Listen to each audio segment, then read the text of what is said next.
أشرف الأنبياء المرسلين سيدنا محمد وعلى آله وأصحابه أجمعين.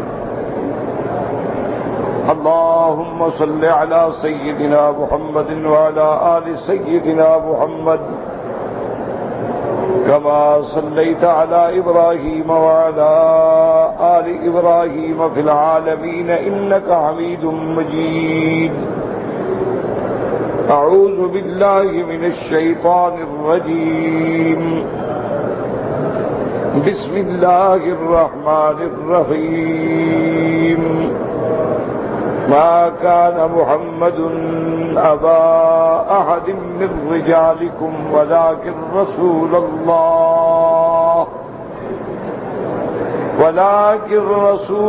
الله وخاتم النبيين وكان الله بكل شيء عليما.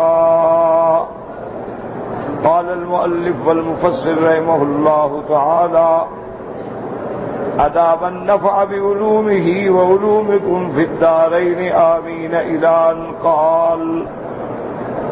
ورواه الإمام أحمد أيضا عن يحيى بن إسحاق عن ابن لهيئة عن عبد الله بن هبيرة عن عبد الله بن شريح الخولاني عن أبي كيس مولى عمرو بن العاص عن عبد الله بن عمرو رضي الله عنهما فذكر مثله سواء. والأحاديث في هذا كثيرة. فمن رحمة الله تعالى بالعباد إرسال محمد صلى الله عليه وسلم إليهم، ثم من تشريفه لهم ختم الأنبياء والمرسلين به وإكمال الدين الحنيف له. اب مفسر رحمۃ اللہ علیہ فرماتے ہیں کہ حضور صلی اللہ علیہ وسلم کی ختم نبوت پر بہت احادیث ہیں ماشاءاللہ، اور یہ مسئلہ جو ہے منصوص ہے، اور اس کے منکر کے کافر ہونے میں کسی کو ذرے کے برابر بھی شبہ نہیں کہ جو بندہ بھی ختم نبوت کا منکر ہے وہ کافر ہے. اگر پہلے مسلمان تھا اور پھر قادیانی بن گیا تو وہ مرتد ہو گیا ہے، یعنی وہ مرتد ہے. اور جیسا کہ حدیث پاک میں آتا ہے: من بدل منکم دینہ فاقتلوہ، کہ مرتد کی سزا جو ہے شریعت اسلامیہ، احکام اسلامیہ، قضات اسلامیہ جو ہیں وہ اس کے لیے سزائے موت کا فیصلہ کریں.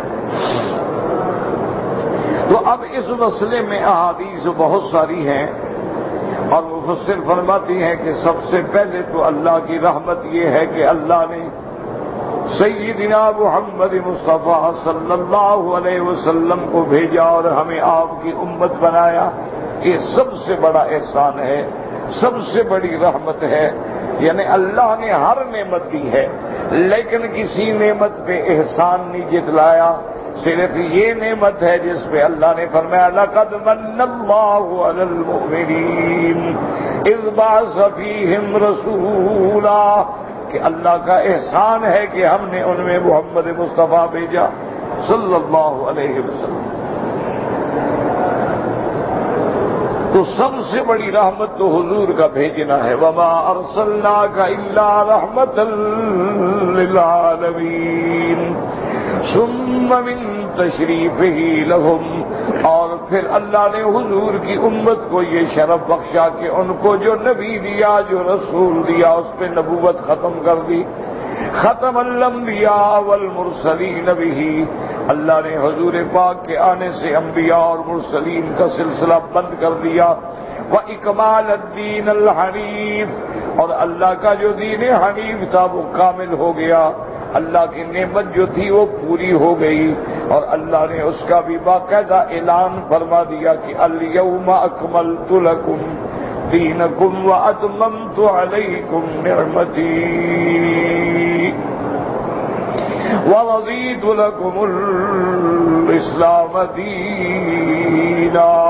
وقد اخبر اللہ تبارک وتعالی فی کتابہ ورسولہ صلی اللہ علیہ وسلم فی السنة المتواترة عنہ انہ لا نبی بعدہ ليعلموا ان كل من ادعى هذا المقام بعده فهو كذاب افاق دجال ضال مضل.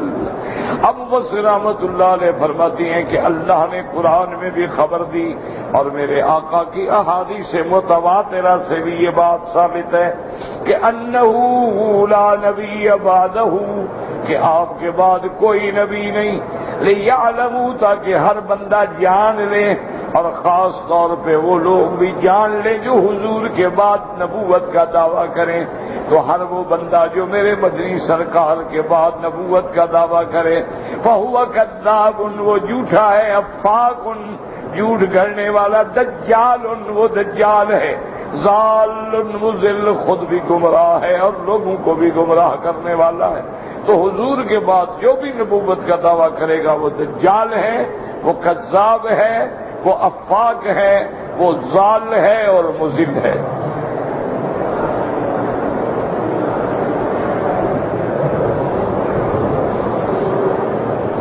وَلَوْ تَخَرَّكَ وَشَعْبَدَ وَأَتَى بِأَنْوَاءِ السِّحْرِ وَالطَّلَاسِمِ وَالنَّيْرَنْجِيَاتِ فَكُلَّهَا مِحَالٌ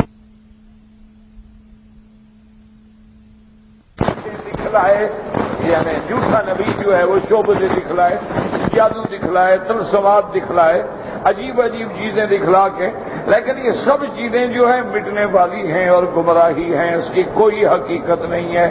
بڑے بڑے دجال آتے ہیں، ان کے پاس جادو ہوتا ہے، بعض لوگوں کے پاس علم نجوم ہوتا ہے، بعض لوگوں کے پاس علم جفر ہوتا ہے، بعض لوگوں کے پاس علم فلکیات ہوتے ہیں، بعض لوگوں کے پاس ہاتھوں کی لکیروں کا علم ہوتا ہے، بعض لوگوں کے پاس علم الاعداد ہوتے ہیں. یہ بڑے علم ہیں، اس سے لوگوں کو بڑا گمراہ کیا جاتا ہے. کیونکہ یہ علوم اب اتنے عام ہو گئے ہیں. جادو تو خیر مستقل ایک علم ہے جس کا پڑھنا بھی حرام، پڑھانا بھی حرام، سیکھنا بھی حرام، سکھلانا بھی حرام، اس پہ عمل کرنا بھی حرام، لیکن علم ہے. اسی طرح علم نجوم ہے، اسی طرح علم جفر ہے. یہ ایسے علوم ہیں. اچھا آج کل تو ایک اور بھی لوگوں نے بڑے بڑے طلسماتی علم پیدا کیے ہیں کہ مثلا کسی بندے کا وہ نام لے لیتے ہیں، نام لینے کے بعد اس کے اعداد نکال کے وہ کچھ فیصلے کرتے ہیں جو عام لوگوں کو نظر آتا ہے کہ یہ تو بالکل ٹھیک کہہ رہا ہے. ایسے ایسے پامسٹ دنیا میں پڑے ہیں کہ آپ کا ہاتھ دیکھ کے نعوذ باللہ آپ کی پوری زندگی کا پورا کچا چٹھا کھول کے رکھ دیتے ہیں. اچھا اسی طرح آج کل ایک اور علم بھی ہے، وہ دیکھتے ہیں کہ اس بندے کو کپڑے پہننے میں کون سا رنگ پسند ہے. کسی کو سرخ رنگ پسند ہے، کسی کو سفید پسند ہے، کسی کو سبز پسند ہے، کسی کو کچھ ہے. تو اس رنگ کے پسند کرنے والوں کی انہوں نے عادات جمع کی ہیں کہ اس رنگ والا بندہ جو ہے جذباتی ہوتا ہے، اس رنگ والا بندہ جو ہے بردبار ہوتا ہے، اس رنگ والا بندہ جو ہے عشق باز ہوتا ہے، اس رنگ والا بندہ جو ہے جھوٹا ہوتا ہے. انہوں نے ایک علوم کا اندازہ لگایا ہے. وہ جب دیکھتے ہیں تو فوراً کوئی بات کہہ دیتے ہیں، لوگ سمجھتے ہیں یار بڑا بزرگ پہنچا ہوا ہے. تو یہ علوم ہے، یہ علم ہے. اور علم جو ہے اچھا یہ علم غیب بھی نہیں ہے، یاد رکھو.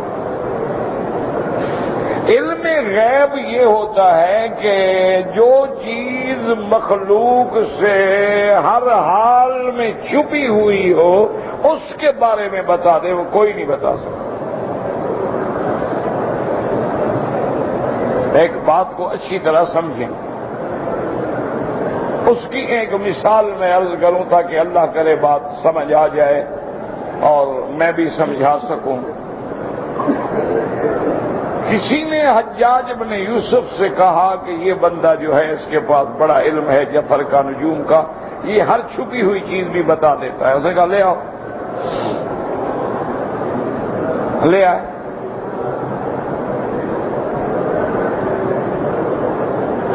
جب وہ حجاج کے پاس آیا،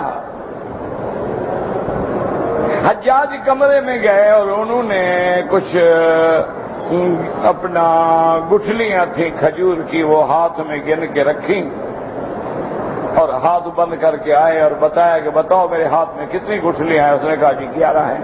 کھولا تو 11 تھی۔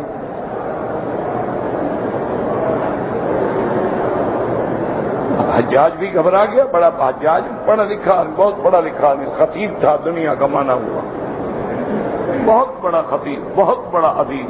یہ قرآن پہ جو زبر دیر ہے یہ حجاج نے تو دی ہے۔ ظالم تھا لیکن ساتھ علم بھی بڑا تھا۔ حجاج پھر کمرے میں گیا، پھر اس نے کنکریاں اٹھائیں، پھر آ گیا، بتاؤ اب کتنی؟ اس نے کہا مثلاً 20 ہیں۔ کھولا تو 20 ہیں۔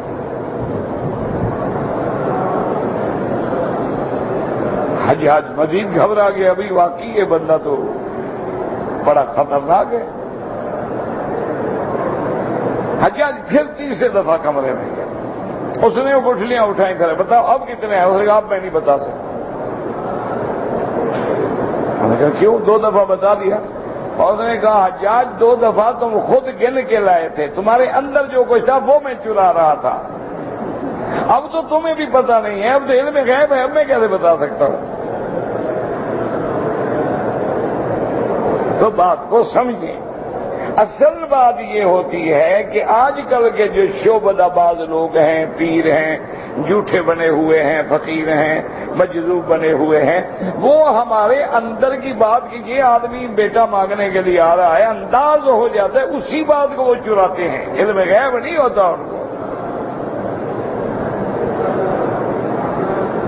اسی طرح کوئی پامسٹ ہے تو اللہ نے یہ لکیریں کوئی بے فائدہ تو نہیں لگائی ہیں نا، اور ہر آدمی کی لکیر دوسرے سے ملتی بھی نہیں، باپ کی بیٹے سے نہیں ملتی۔ تو اس کا معنی یہ ہے کہ اللہ نے اپنے علوم خاصہ میں سے کچھ تو ظاہر فرمایا ہے۔ اچھا جو پڑھا ہوا ہے وہ پڑھ لیتا ہے، کوئی علم غیب تو نہ ہوا۔ اب عربی ہے، مجھے 2 لفظ آتے ہیں، میں پڑھ لیتا ہوں، ایک آدمی کو عربی نہیں آتی وہ نہیں پڑھ سکتا، یہ علم غیب نہیں ہوتا۔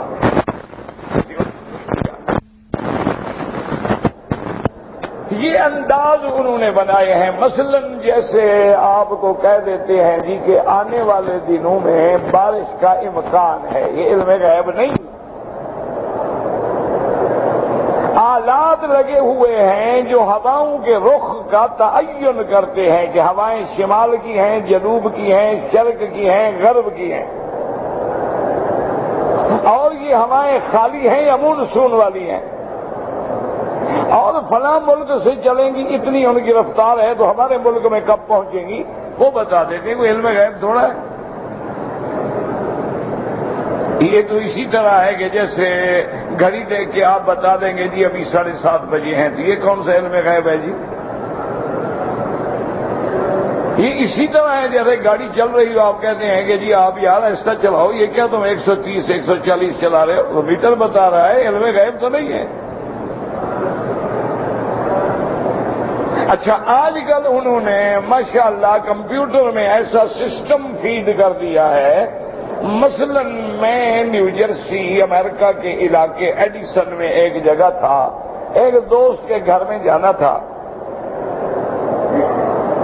تو میری گاڑی جو ہے وہ میرے دوست ہیں اللہ خوش رکھے، ڈاکٹر ہیں بہت بڑے ہارٹ کے، وہ چلا رہے تھے۔ انہوں نے کہا مجھے آپ دوست کا نمبر دینا ٹیلی فون کا۔ انہوں نے ٹیلی فون پہ پوچھا کہ بھائی آپ کا گھر کہاں ہے؟ انہوں نے کہا جی میرا گھر ایڈیسن میں ہے۔ مکان نمبر کتنا؟ رکھا جی 12۔ میں نے کہا ٹھیک ہے میں وکیل صاحب کو لے کے آ جاتا ہوں۔ میں نے کہا ڈاکٹر صاحب اللہ کے بندے کیسے ہم ڈھونڈتے پھریں گے؟ ہم اس کو کہہ دیتے کسی بڑے کسی معروف پوائنٹ پہ وہ کھڑا ہو جاتا گاڑی لے کے، انہوں نے کہا نہیں مودی صاحب یہ سب کمپیوٹر کی بہت نے اپنی گاڑی میں فیڈ کیا ایڈیشن ہاؤن نمبر 12 اور فوراً نقشہ بن کے آ گیا کہ اس وقت آپ اس روڈ پہ کھڑے ہیں، آپ 25 ایم لے لیں، اس کے بعد جو ہے فرسٹ لائٹ آئے گی، سیکنڈ لائٹ، تھرڈ لائٹ پہ آپ لیفٹ ٹرن کریں گے، پھر رائٹ ٹرن کریں گے تو آپ ایڈیشن میں داخل ہو جائیں گے، وہ سارا نقشہ بن کے آ گیا۔ اچھا جب وہاں جاتے وہ ہمیں کہتا left turn left turn left turn, وہ کمپیوٹر بول رہا ہے باقاعدہ۔ یہ کون سا علم غیب ہے جی؟ وہ پہلے سے فیڈ کیا ہوا ہے سارا ملک، ہر روڈ فیڈ ہے، اے سے لے کے زیڈ تک سڑکیں جو ہیں ساری اس کمپیوٹر میں فیڈ ہیں۔ ہم 25 پہ ہیں، جانا ہم نے 35 پہ ہے، اب کیسے جائیں وہ بتا دے گا۔ تو یہ کوئی علم غیب نہیں ہوتا، یاد رکھو۔ ایسے جیسے الٹرا ساؤنڈ کیا ڈاکٹر نے، انہوں نے کہا جی معلوم ہوتا ہے لڑکا ہے، کچھ اعضاء اس کو لڑکے والے محسوس ہوئے، اس نے کہا جی ولادہ متوقع ہے کہ 8-10 دن کے بعد ہو جائے، کیونکہ بچے کا رخ اب رحم کی طرف آ رہا ہے۔ کوئی علم غیب نہیں۔ علم غیب اس کا نام ہے کہ یہاں بغیر الٹرا ساؤنڈ کے بتاؤ کہ مچھلیاں سمندر میں کتنی ہیں، ان میں کتنی حاملہ ہیں، ان کے بچے کب پیدا ہوں گے، یہ علم غیب ہے۔ پورے ملک میں گائیں کتنی ہیں، کتنی حاملہ ہیں، کب بچہ پیدا ہوگا، مردہ ہوگا زندہ ہوگا بتاؤ۔ اگر ایک آدمی کو لے آؤ الٹرا ساؤنڈ کے نیچے، سی ٹی اسکین کے نیچے، MRI کے نیچے، وہ ڈاکٹر دیکھ کے بتا دیں، یہ کون سے علم غیب ہے؟ یہ تو آلہ ہے، جیسے میں گھڑی دیکھ کے ٹائم بتا دوں۔ وہ باتوں کو سمجھا کریں، لوگ بڑا دھوکہ دیتے ہیں۔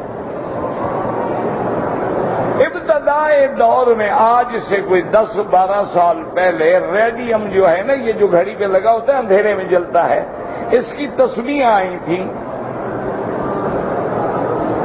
تو بہت سارے شعبدہ باز وہ تصویریں لے جاتے، گلے میں ڈال کے اندھیرے میں بیٹھ جاتے۔ جاہل مرید آتا، انہوں نے کہا حضرت کمال ہے، میں جب گیا میرے مرشد کے باہر نور تھا، میں قرآن اٹھاتا ہوں، نور روشن تھا، وہ گلے میں ریڈیم ڈال کے بیٹھا ہوا ہے، نور شور کوئی نہیں تھا۔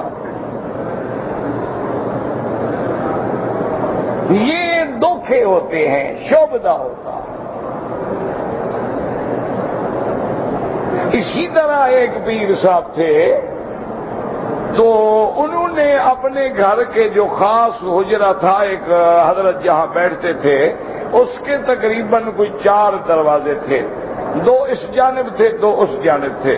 انہوں نے اپنے خلیفے کو سمجھایا ہوا تھا کہ گیٹ نمبر 1 سے ان کو بھیجا کرو جو اولاد کے لیے آئیں، گیٹ نمبر 2 سے بھیجا کرو جو بیماری کے لیے آئیں، گیٹ نمبر 3 سے بھیجا کرو جن کو سحر یا جن کا شبہ ہو، گیٹ نمبر 4 سے بھیجا کرو جن کے میاں بیوی کا جھگڑا ہو۔ اس نے گیٹ بنا رکھے تھے۔ اب جو ہی بندہ داخل ہوتا حضرت سر اٹھاتے ہیں، بچے مانگنے آئے ہو، میرے پاس مشین لگی ہوئی بچے دینے کی، جاؤ دفع ہو جاؤ۔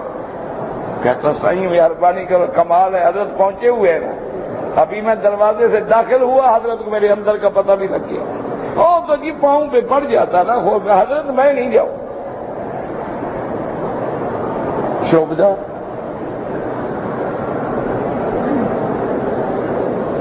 تو اس لیے ہمیشہ یاد رکھو کہ وہ جتنے شعبدے دکھلائے وہ شیطان ہو سکتا ہے۔ اس لیے اولیاء اللہ کی بات یاد رکھیں۔ حضرت پیران پیر عبد القادر جیلانی رحمت اللہ علیہ نے لکھا ہے، اگر کوئی بندہ دریا پہ مصلی بچھا کے نماز پڑھ لے، اگر آگ میں چلتے ہوئے گزر جائے، ہوا میں اڑتے ہوئے گزر جائے، لیکن اس کی زندگی میرے مدنی کی سنت کے خلاف ہو، سمجھنا شیطان ہے، ولی نہیں ہے۔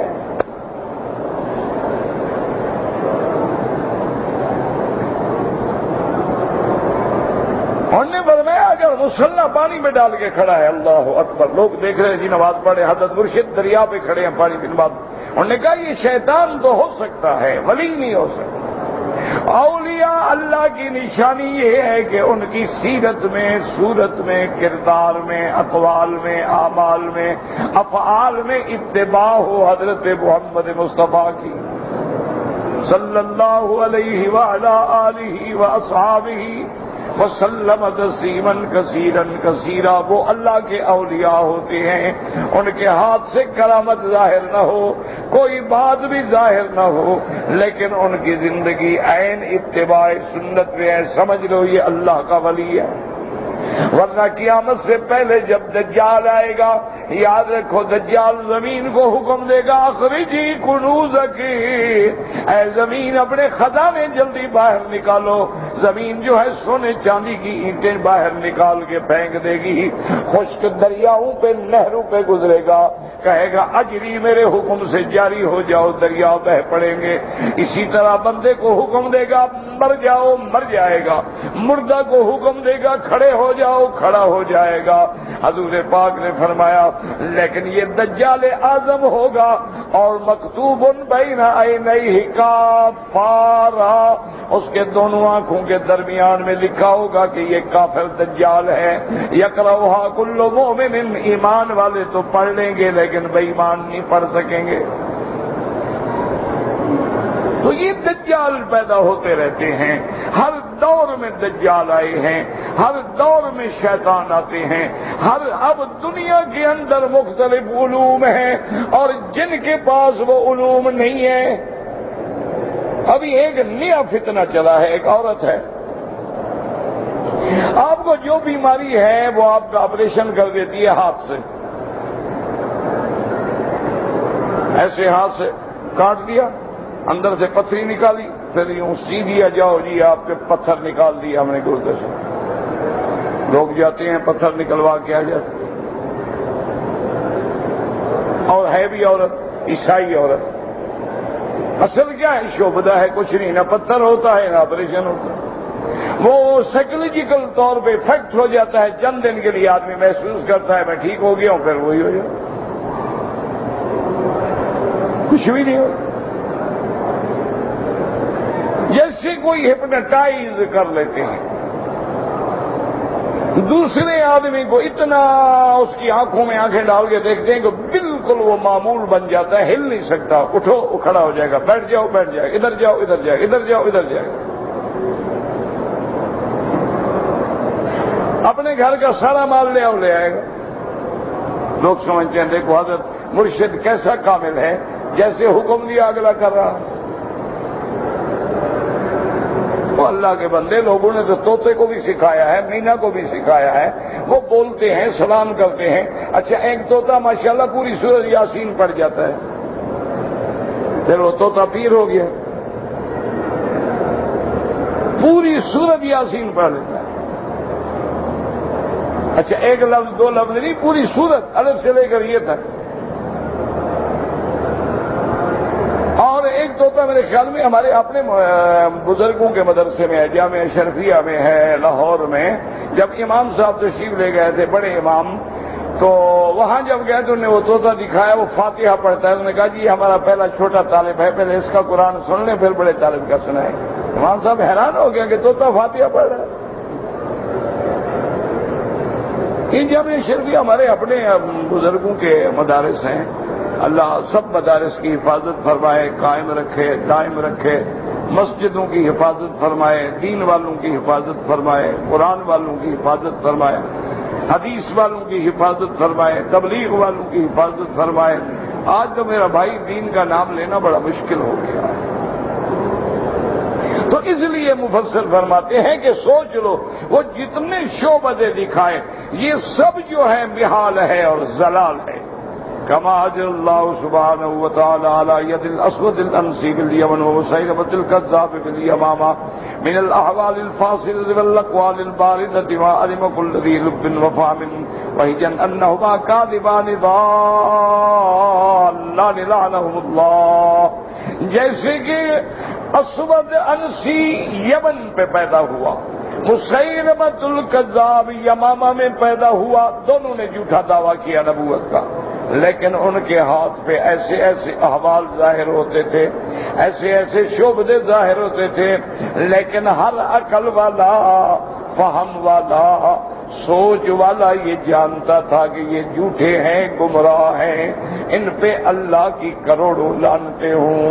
لیکن میرا بھائی بڑے بڑے جوگی ہیں، ان کے پاس جائیں آپ حیران ہو جائیں، ہندو ہے، پنڈت ہیں، جوگی ہیں، ایسی ایسی باتیں کرتے ہیں کہ بندے کا دماغ ہل جائے۔ یہ تو دھیان کی بات ہے، محنت کی باتیں ہیں۔ اب محنت کرو شیطان کے ساتھ تو شیطان ساتھ دیتا ہے، محنت کرو رحمان کے ساتھ تو رحمان ساتھ دیتا ہے، تو ہمت کی باتیں ہیں۔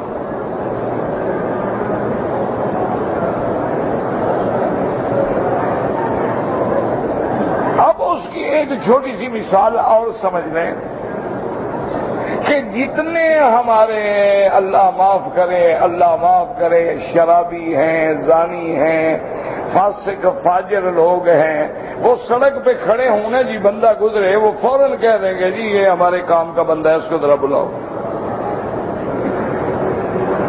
اب یہ کون سے علم غیب ہے جی؟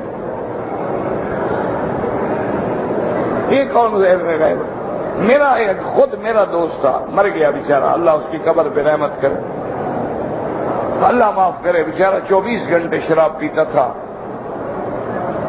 میرے پاس آتا تھا بیچارہ، لوگ کہتے تھے یار مکی صاحب کے کیسے دوست ہیں، لیکن الحمدللہ توبہ کی، سگریٹ تک چھوڑ دی، مسجد میں نماز پڑھتے ہوئے فوت ہوا۔ اللہ کی شان ہے، جب اللہ بدلتے ہیں اس میں ہماری کون سی ولایت گزر گئی تھی۔ میرے تو علاقے کا تھا، بہت بڑا زمیندار تھا، میں شرم کرتا تھا، گھر آیا ہے اچھا ہے برا ہے، مہمان تو مہمان ہیں۔ تو میرے ساتھ وہ بیٹھا ہوا تھا، ایک دفعہ ایئرپورٹ پہ میں اس کو چڑھانے کے لیے گیا، میں نے کہا یار اللہ کا شکر ہے، اللہ کی رحمت ہے کہ یہاں شراب وغیرہ یہ لعنت نہیں ملتی، اللہ نے لوگوں کو بچایا ہوا ہے، اور کہا مکی صاحب دعا کیا کرو بس اللہ بچا لے، ہر چیز ملتی ہے۔ میں نے کہا تو میں خواب آیا، اس نے کہا ابھی 1 منٹ بیٹھے، ایک بندہ گزرا، انہوں نے کہا اس سے کو اپنی وہ زبان میں ان کا ہوگا نا کہ کوڈ، اس نے اپنا کو کوڈ ورڈ استعمال کیا، اس نے کہا ہاں جی بالکل ہے، کون سی بوتل چاہیے؟ کہنے کا فرمایا جناب ملتی ہے کہ نہیں ملتی؟ میں نے کہا تمہیں کیسے پتا؟ اس نے کہا حضرت آپ مولوی پہچان لیتے ہیں، ہم شرابی پہچان لیتے ہیں، کون سی بڑی بات ہے؟ اور نے کہا مولوی صاحب آپ کا بھی تو تجربہ ہے نا کہ جب آپ جاتے ہیں دیکھتے ہیں کہ مولوی نے کہا الحمدللہ، آپ سمجھ گئے کہ اس کا کتنا علم ہے، یہ گبیہ ہے یا مولوی ہے؟ ہم بھی پہچان لیتے ہیں، ہماری بھی برادری ہے، ہمیں بھی اس کی چہرے پہ لعنت برستی ہوئی نظر آ جاتی ہے، جو ایسے کام کرتا ہے اس کے چہرے پہ نور تھوڑا ہوگا، اس کے چہرے پہ سیاہی ہوتی ہے، لعنت ہوتی ہے، ہم دور سے پہچان لیتے ہیں۔ تو اس لیے یاد رکھیں کہ وہ بڑے بڑے شعبے دکھاتے تھے، لیکن دونوں کذاب تھے، دونوں دجال تھے، لعنہم اللہ تعالی۔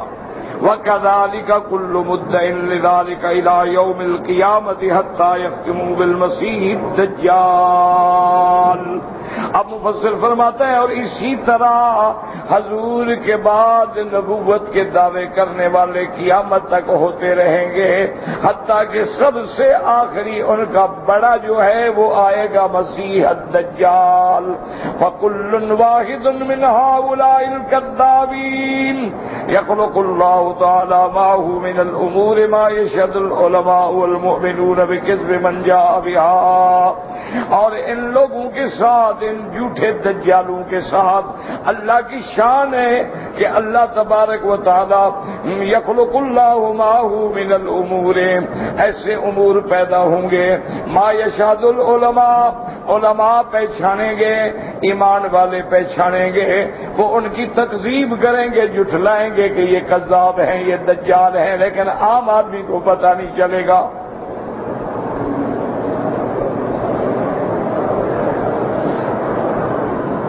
اسی لیے پیران پیر عبد القادر جیلانی رحمت اللہ علیہ کو ایک دجال ٹکر گیا اور نے کہا تم بڑے پیر بنے پھرتے ہو، آؤ میرا مقابلہ کرو، میں تمہیں ہوا میں اڑ کے دکھاتا ہوں۔ تو حضرت مسکرائے، فرمایا یہ کوئی بڑی بات ہے، ہوا میں تو مکھیاں بھی اڑتی رہتی ہیں، یہ کون سی بڑی بات ہے؟ اور نے کہا میں دریا پہ چل کے دکھاتا ہوں۔ نے کہا دریا میں تو مچھلیاں بھی تیرتی پھرتی ہیں، یہ کون سی بڑی بات ہو گئی؟ تو اس نے کہا پھر تم کیسے مانو گے؟ اس نے کہا 1 سال میرے پاس رہو، میں تیرا عمل دیکھوں گا کہ سنت کے خلاف تو نہیں ہے۔ اڑنا آسان ہے، پانی پہ چلنا آسان ہے، انگاروں پہ چلنا آسان ہے، اپنے آپ کو چھریاں مار کے زخم مٹا دینا آسان ہے، محمد مدنی کی سنت پہ چلنا مشکل ہے۔ اور اصل ولایت یاد رکھو یہی ہے کہ وہ متبع ہو، غلام ہو حضرت محمد مصطفیٰ کا، اور جس کے چہرے پہ نظر پڑے تو محمد مدنی کی سنت یاد آئے، اور جس کی صحبت میں بیٹھو تو اللہ کے ذکر کی طرف توجہ ہو جائے، اور جس کے ساتھ رہو تو آخرت کا جذبہ پیدا ہو اور دنیا نظروں سے گر جائے، سمجھ لو یہ اللہ کا ولی۔ اور اسی طرح علماء نے فرمایا کہ جو عالم ہے، تبلیغ کرتا ہے، درس دیتا ہے، تقریر کرتا ہے، فرمایا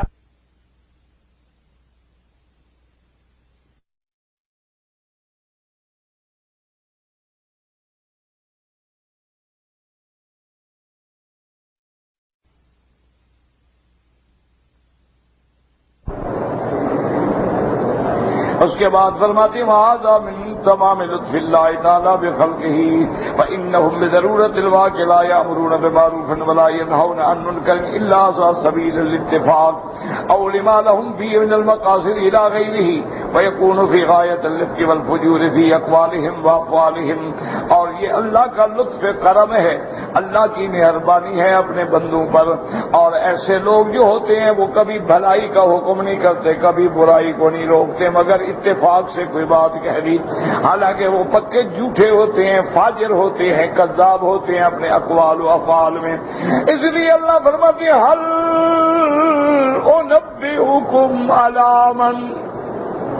هل انبئکم علی من تنزل الشیاطین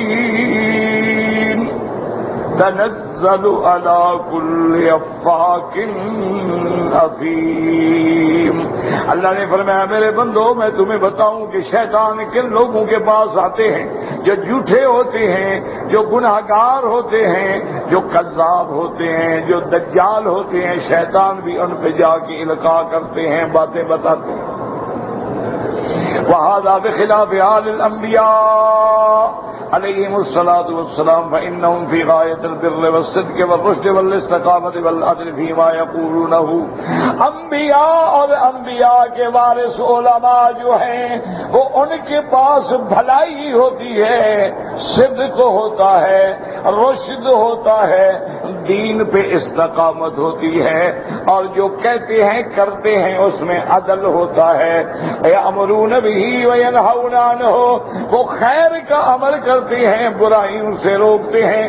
ما یؤیدون بہ من الخوارق للعادات والادلۃ الواضحات والبراہین الباہرات، اور اللہ نے ان کو معجزات دیے ہوتے ہیں، خوارق کے عادات دیے ہوتے ہیں۔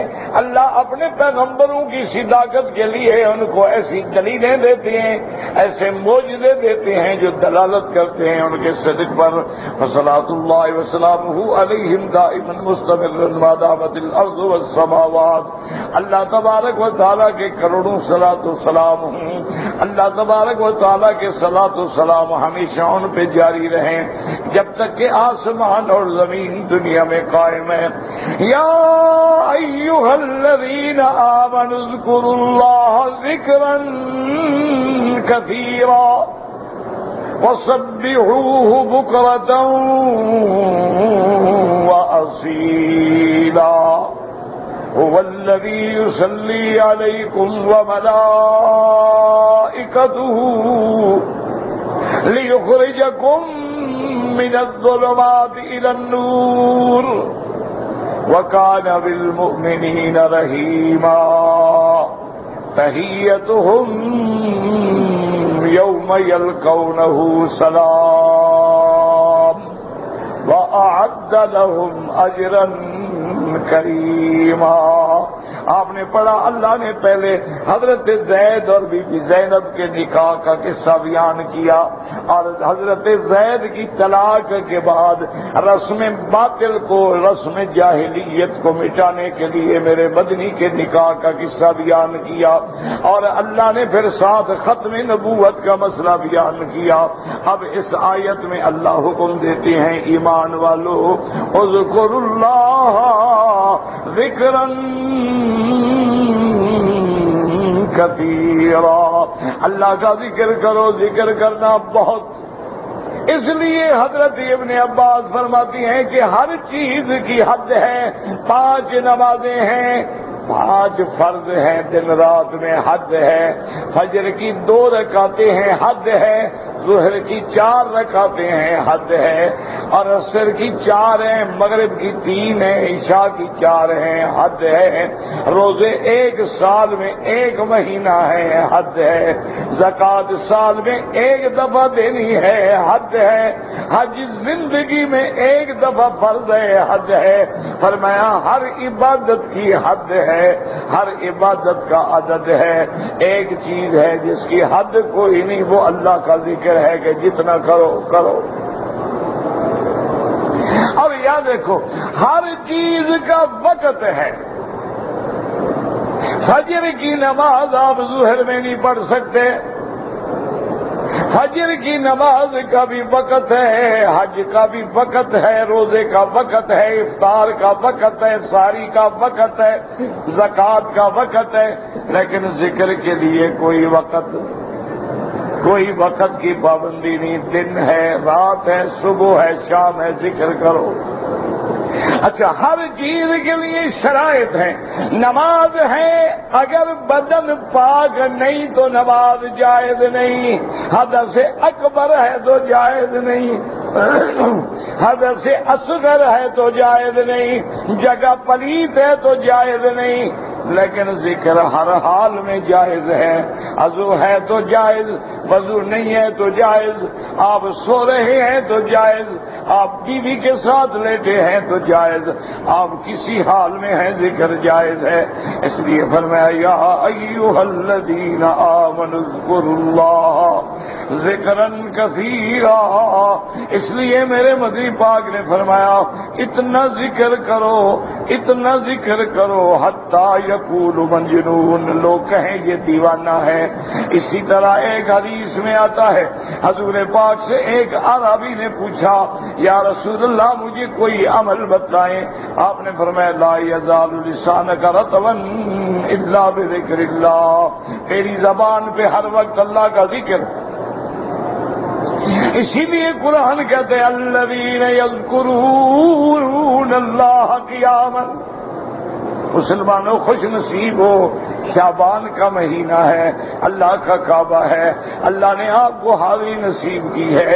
اب بھی اگر فائدہ نہ اٹھاؤ تو بدقسمتی ہوگی کہ رحمت کے دریا سے بندہ خالی چلا جائے. اس لیے ہر حال میں ذکر کریں. اور یاد رکھیں کہ اولیاء اللہ کو جو مقام ملے اسی ذکر سے ملے. اب جناب فرماتی ہیں اذکروا اللہ ذکرا کثیرا، ذکر اور بہت. فرمایا الذین یذکرون اللہ قیاما، کھڑے ہیں تو ذکر، بیٹھے ہیں تو ذکر، لیٹے ہیں تو ذکر. اگر ذکر نہیں یتفکرون فی خلق السماوات والارض ربنا ما خلقت هذا باطلا سبحانك وقنا عذاب النار. اور یاد رکھو افضل الذکر کیا ہے؟ لا الہ الا اللہ محمد الرسول اللہ. یاد رکھو میرے دوستو، اولیاء اللہ کو جو ملا ہے اسی نفیس بات سے ملا ہے، اسی ذکر سے ملا ہے، اللہ کی یاد سے ملا ہے. اور ذکر ایسی چیز ہے اللہ فرماتا ہے جب تم مجھے یاد کرتے ہو میرے بندے میں تجھے یاد کرتا ہوں. فاذکرونی اذکرکم، یہاں یہ نہیں فرمایا کہ نیک لوگ مجھے یاد کریں، میں فرمایا فاذکرونی، بس تم مجھے یاد کرو، اذکرکم واشکرونی ولا تکفرون، میرا شکر کیا کرو، نہ جحود و انکار نہ کیا کرو۔ اس لیے حضور پاک نے فرمایا تیری زبان پہ ہر وقت اللہ تعالیٰ کا ذکر ہو۔ سیدنا موسیٰ علیہ السلام نے عرض کیا کہ یا اللہ مجھے کوئی ایسا خاص ذکر عطا فرمائے جس سے تیرا قرب جو ہے وہ حاصل ہو۔ اللہ نے جبریل بھیجا کہ میرے پیغمبر کو کہو اکثر لا الہ الا اللہ، اسی ذکر کو کرو۔ موسیٰ علیہ السلام نے عرض کیا کہ یا اللہ یہ تو آپ نے اپنے ہر بندے کو بتلا دیا ہے، ہر بندہ کرتا ہے، کوئی نئی بات نہیں ہے، مجھے کو خاص ذکر دیں۔ اللہ نے فرمایا موسیٰ علیہ السلام اگر قیامت کے دن میزان میں ساری کائنات ایک پلڑے میں ہو اور کلمہ لا الہ ایک پلڑے میں ہو تو یہ بھاری ہو جائے گا۔ بس یاد کیا کرو کہ جب ذکر کرو نا توجہ کامل، یہ جو ہمیں فائدہ نہیں، فائدہ تو بہرحال توجہ نہ بھی ہو تب بھی فائدہ ہوگا، فائدہ تب بھی ہوگا، لیکن صحیح فائدہ اٹھانا ہے تو پھر توجہ ہو کامل، اور جو زبان پہ ہو وہی دل میں ہو، دل اور زبان موافق ہو۔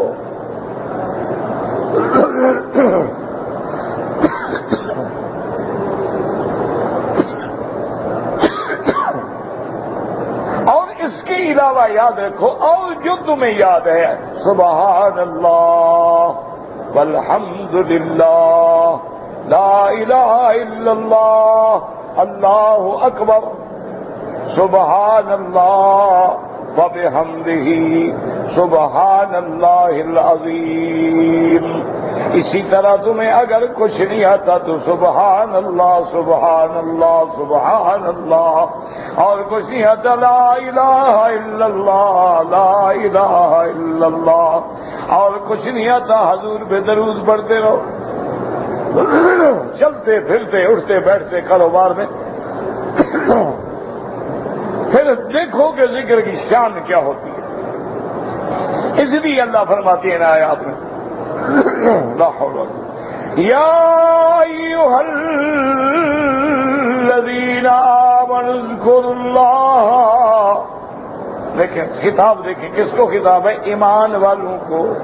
جو بے ایمان ہے وہ کیا ذکر کرے گا، جو کافر ہے وہ کیا ذکر کرے گا، جو منکر ہے وہ کیا ذکر کرے گا، جو بتوں کا پجاری ہے وہ کیا ذکر کرے گا، جو قبروں کا پجاری ہے وہ کیا ذکر کرے گا، وہ تو ذکر بھی کرے گا تو یا شیخ عبد القادر جیلانی شیخ للہ، یا معین الدین اجمیری، یا فلان یا فلان یا فلان، وہ بندوں میں اٹک کے رہ جائے گا، بندوں کے خالق سے محروم ہو جائے گا۔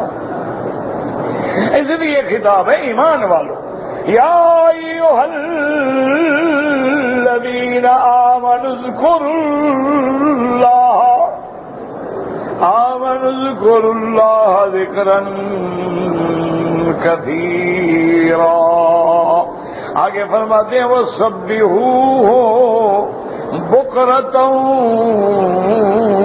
واصیلا، اللہ کی پاکی بیان کرو۔ تسبیح مانا پاکی، کس کی مانا؟ ہر شرک سے پاک، ہر صفت نقصان سے پاک، ظلم سے پاک، عجز سے پاک۔ اس لیے ہر جگہ جب نماز شروع ہوگی کیا کہیں گے؟ سبحانک اللہم وبحمدک وتبارک اسمک۔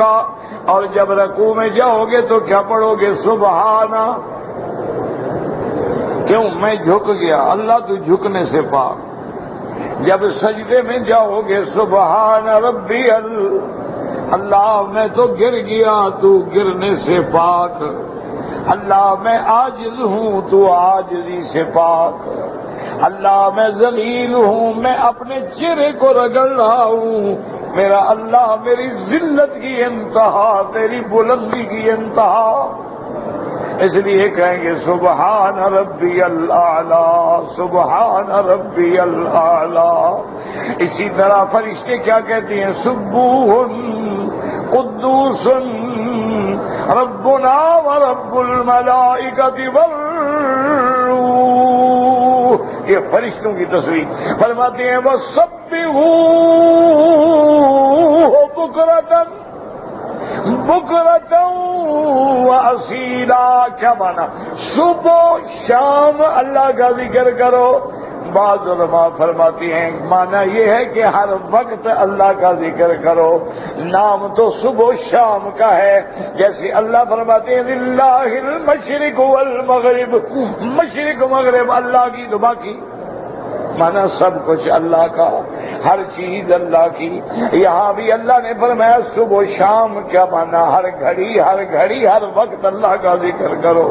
وَسَبِّحُوهُ بُكْرَةً وَأَصِيلًا، اور ان دو وقتوں میں ذکر کا وقت ہے۔ وجہ کیا ہے کہ صبح کے وقت میں بھی ملائکہ اکٹھے ہیں، شام کے وقت میں بھی ملائکہ اکٹھے ہیں، صبح کے وقت میں بھی تغیر آیا ہے، رات گزری صبح آئی، شام کے وقت میں دن گزرا رات آئی، تو یہ اوقات جو ہیں اللہ کی یاد کے لیے زیادہ انسب اور زیادہ مناسب ہیں۔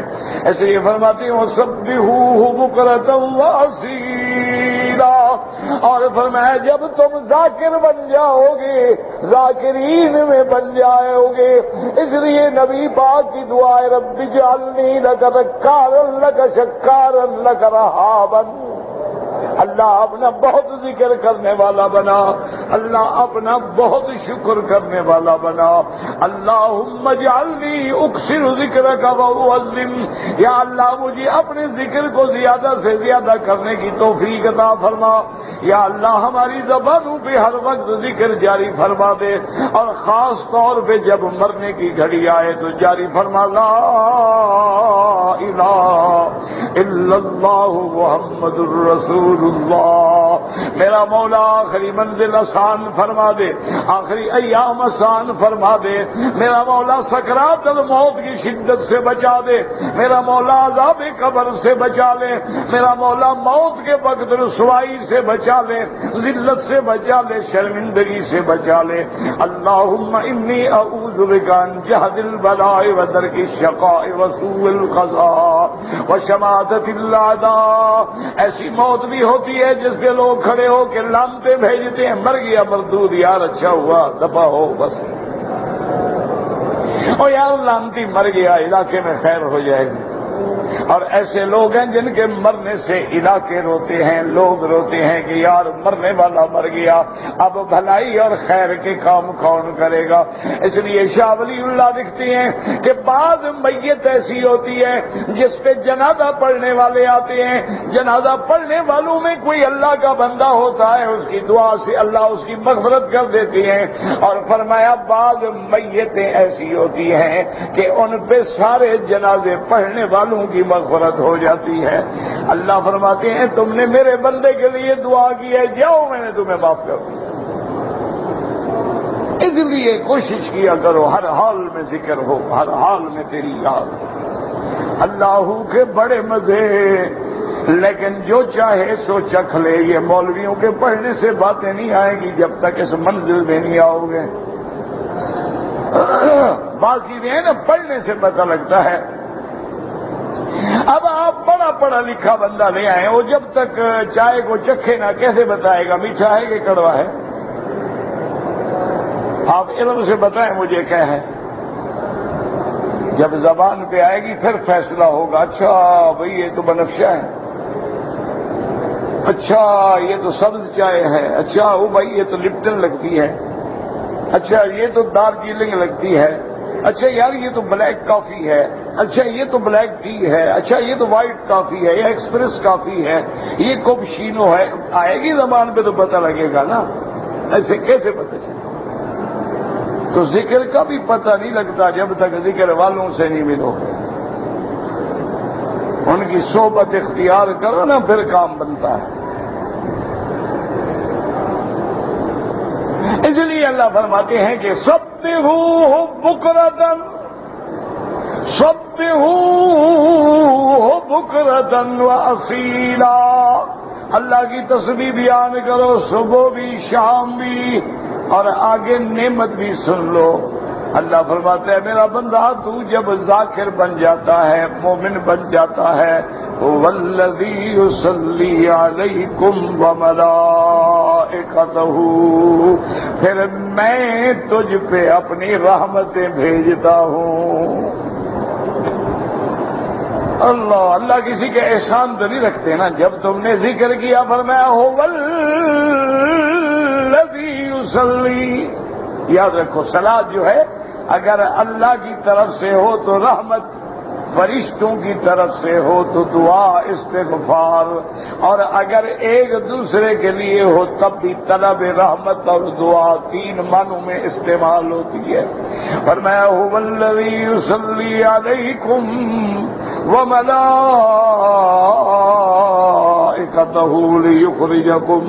لیخرجکم من الظلمات الی النور وکان بالمؤمنین رحیما۔ اللہ فرماتے ہیں وہ ذات جو تم پہ رحمتیں بھیجتی ہے اور اس کے ملائکہ بھی تم پہ دعائیں استغفار کرتے ہیں، کیوں؟ لیخرجکم، تاکہ تم کو نکالیں، من الظلمات الی النور، اندھیروں سے نور کی طرف، شرک سے ایمان کی طرف، بدعات سے سنت کی طرف، عقائد فاسدہ سے عقائد حقہ کی طرف، اعمال و اقوال خبیثہ سے افعال حسنہ کی طرف، لیخرجکم من الظلمات الی النور وکان بالمؤمنین رحیما۔ اور اسی کی ذات ہے جو ایمان والوں پہ مہربان ہے۔ دعا کریں اللہ ہمیں بھی اندھیروں سے نکال دے، اللہم اخرجنا من الظلمات الی النور، یا اللہ ہمیں بھی اندھیروں سے نکال، یا اللہ ہمیں بھی برکات و ثمرات نصیب فرما۔ اللہم بلغتنا شعبان بلغنا رمضان، اللہ جیسے تو نے ہمیں شعبان کا مہینہ نصیب کیا، رمضان بھی نصیب فرما۔ اللہم ارزقنا قیامہا وصیامہا ایمانا واحتسابا، اللہم ارزقنا ثمرات رمضان وبرکات رمضان، اللہ ہمیں رمضان کے ثمرات و برکات نصیب فرما، اللہ ہمیں لیلۃ القدر کے ثمرات و برکات نصیب فرما، اللہ ہمیں رمضان میں عمرہ مقبول نصیب فرما، تاکہ ہم بھی یہ کہہ سکیں تیرے مدنی کے ساتھ مل کے ہم نے حج کیا ہے۔ وما علینا الا البلاغ۔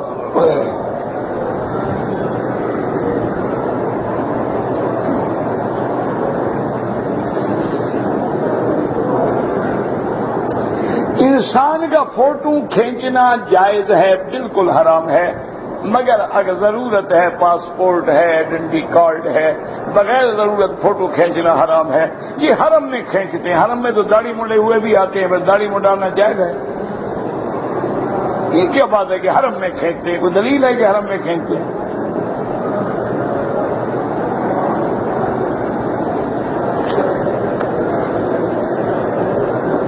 وتر نماز پڑھنے کا طریقہ بتائیں۔ 3 رکعتیں مل کے پڑھیں، جیسے مغرب کی نماز ہے وہ بھی جائز ہے۔ 2 رکعتیں پڑھ کے سلام پھیر کے کھڑے ہو کے 1 رکعت ملائیں وہ بھی جائز ہے۔ ہر حال حدیثوں میں موجود ہے، نہ لڑنے کی جگہ ہے نہ سر پھاڑنے کی ضرورت ہے۔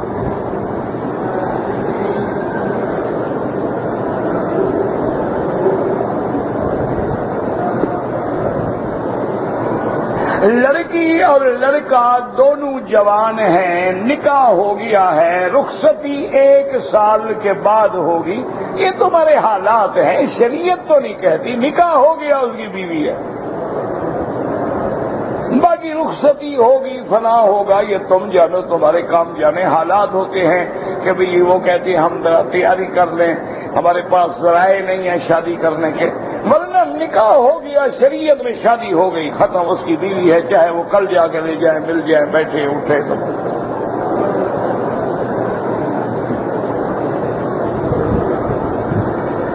چھوٹی بچی کے بال کتنی عمر تک کاٹ سکتے ہیں؟ ضرورت ہو تاکہ اس کے بال صحیح ہو جائیں تو کاٹ سکتے ہیں، بالغ ہونے کے بعد نہیں۔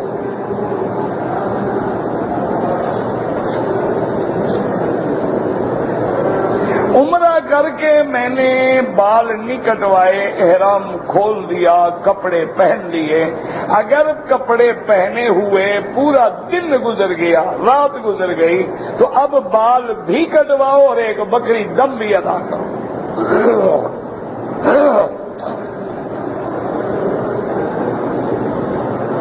ایک مولوی صاحب ہے، اس کی شلوار جو ہے وہ ٹخنے سے نیچے ہوتی ہے، یا کسی اور کی دیکھے نہ دیکھے، مولوی کی ضرور دیکھتے ہیں۔ ان کا خیال ہے کہ مولوی فرشتے ہوتے ہیں، مولوی بھی تم میں سے ہوتے ہیں، جیسے تم ہوگے انشاءاللہ مولوی بھی ایسے ہوں گے۔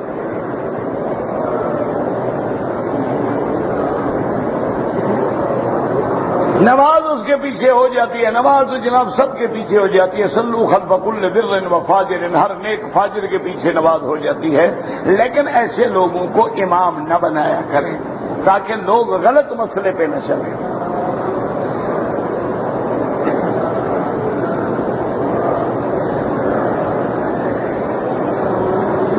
نابالغ لڑکے کے ساتھ 15 سال کی لڑکی کا نکاح ہو سکتا ہے، لیکن کیوں کرو؟ آخر دماغ خراب ہو گیا۔ نکاح تو ہو سکتا ہے جی، دونوں بچے پیدا ہو نکاح کر دو، دونوں کی عمر 5 سال ہو نکاح کر دو۔ ایک نابالغ ہے، لڑکی بالغ ہو گئی ہے، بالغ ہونے کے لیے اس کو 5 سال ضرورت ہے، وہ تو 5 سال میں 20 سال پہ پہنچ جائے گی۔ کیوں ظلم کرتے ہو ایسے؟ برابر دیکھو، نکاح کرو۔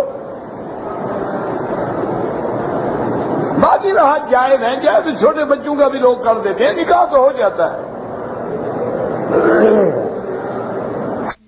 برات کے دن لوگ روزہ رکھتے ہیں، کوئی حکم نہیں، نہ حدیث میں ہے نہ قرآن میں ہے۔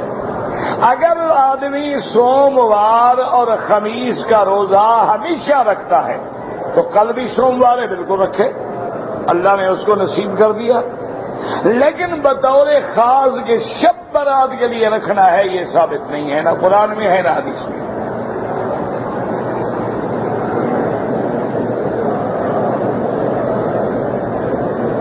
کہتے جی کہ ہم مدینہ منورہ سے آئے، امام کے پیچھے ہم نے 4 رکعت نماز عشاء پڑھی، بالکل ٹھیک ہے۔ جب امام مقیم ہے، اس کے پیچھے آپ 4 پڑھیں گے، آپ کی 2 نفل کی ہوں گی، آپ کی 4 رکعت شمار ہوں گی۔ کہ ابھی میری بیوی کے پیٹ میں حمل ہے، اچھا 2 بیٹی کے بعد اچھا کیا کرے، پڑھا نہیں جاتا نا جی۔ اللہ آپ کو اولاد نرینہ دے، اللہ ہر مسلمان کو اولاد نرینہ دے، جن کی اولاد نرینہ نہیں ان کو اولاد صالح عطا فرمائے، جن کی اولادیں ہیں اللہ ان کو حیا دے، شرم دے اور والدین کا فرما بردار بنائے۔ میری والدہ کے پیٹ میں درد رہتا ہے، زمزم پلائیں، اللہ شفا دے۔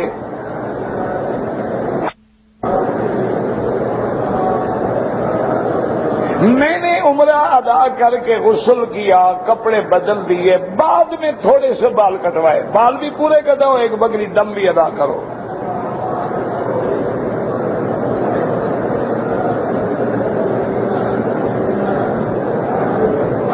بعض لوگوں نے یہاں لکھا تھا یا رسول اللہ یا نحن فداک، یہ لوگوں کے جذبات ہیں، مسئلہ تو نہیں، کسی مفتی نے تو نہیں لکھا، عالم نے تو نہیں لکھا، لوگوں کے کہنے سے مسئلہ تو نہیں ثابت ہو جاتا۔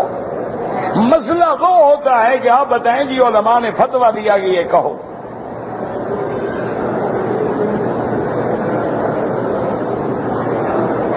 نہیں ہوتا ہے ہر جگہ، یہ جو اب ہم کیا کر رہے ہیں، گالیاں دے رہے ہیں، آپ کو تبلیغ نہیں کر رہے؟ نہیں، ہم کیا کر رہے ہیں، یہی تبلیغ ہے۔ جمعہ کے دن جو خطبہ ہوتا ہے یہ کیا ہے؟ تبلیغ ہے۔ 5 وقت جو نماز ہو رہی ہے یہ کیا ہے؟ تبلیغ ہے۔ اور تبلیغ کیسے ہوتی ہے؟ قبلے کی طرف پاؤں کر کے سونا جو ہے یہ رواج پہ ہے، بعض ملکوں میں یہ بے ادبی شمار ہوتی ہے، وہ لوگ نہ کریں۔ بعض ملکوں میں پاؤں کرنا بے ادبی میں شامل ہی نہیں ہے، تو وہ بیچارے بے ادبی سوچتے ہی نہیں۔ نماز میں دنیا کے خیالات آتے ہیں، کوئی بات نہیں، آنے دو، تم اپنی طرف سے ان کو جھٹک دو اور نماز کے ذکر پہ غور کرو، باقی آتے ہیں زور سے آتے رہیں۔